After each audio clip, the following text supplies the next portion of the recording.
मोठ्या कॅमेऱ्यात घ्यायचं आहे. माझं अभिनंदन करायला आलेल्या सर्व गुरुवर्यांना माझा नमस्कार. आता शिंदे सरांनी मला ह्या वर्गासाठी काय केलं हा प्रश्न केलेला आहे, तर त्यासाठी मी मनोगत व्यक्त करत आहे. इयत्ता 3री पासून शिष्यवृत्तीसाठी काय करावं लागतं, तर मराठी अध्यापन करण्यापासून गणित इंग्रजी तर आहेच, प्रत्येक वाक्यावर जिथं जिथं कठीण शब्दार्थ असेल ईश्वरी हा प्रश्न शिष्यवृत्तीला येतो. असं शब्दार्थावरून प्रत्येक वाक्यातलं अर्थ जो असणारा कठीण शब्दार्थ ह्याच्यावर माहिती द्यावी लागते आणि अभ्यासामध्ये सातत्य ठेवावं लागतं. गणित विषयामध्ये उदाहरणांचा सराव इतका यावा लागतो की भरपूर. 8 दिवसातनं जेवढे काही घटक झालेले आहेत त्या घटकावर एक दिवस दुपारी जेवायला गेल्यानंतर पूर्ण अख्खा फळा भरून प्रत्येक वेगवेगळ्या उदाहरण संग्रहातील एक एक उदाहरण नमुना म्हणून त्यांची फिरकी घेण्यासाठी आपण फळ्यावर देऊन जायचं. जीवन आल्यानंतर मी ही उदाहरणं सोडवून घेणार. या पद्धतीनं ते विद्यार्थी माझं चुकता कामा नये, जिद्दीनं, एकाग्रतेनं आणि चिकाटीनं ते आपली उदाहरणं सोडवून ठेवतात. ह्यामुळं त्यांची गणिताची जी काठिण्य पातळी आहे ती वर जाते. त्याच्यानंतर इंग्रजीमध्ये रायमिंग वर्ड, विस्कळीत अक्षरं द्यायची आणि विस्कळीत अक्षरापासून अर्थपूर्ण शब्द तयार करायचे.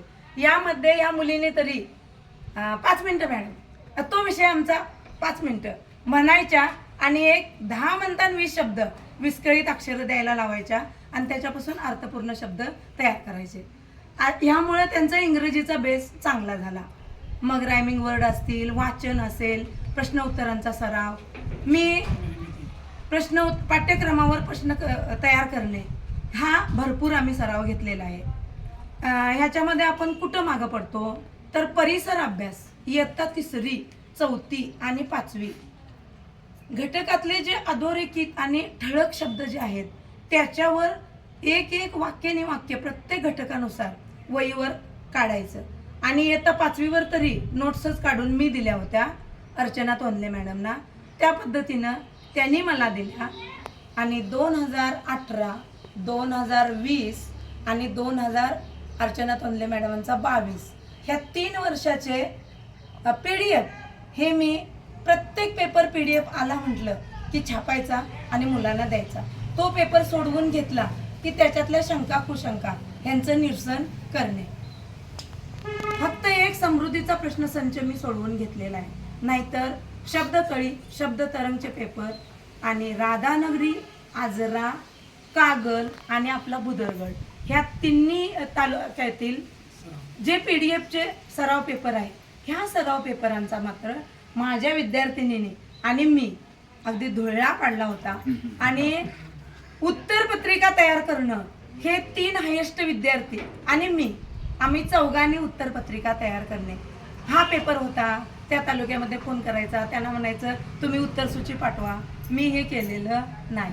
माझे विद्यार्थी आणि आम्ही उत्तरपत्रिका तयार केलेल्या आहे. आता मी चौगले मॅडमना दिल्या.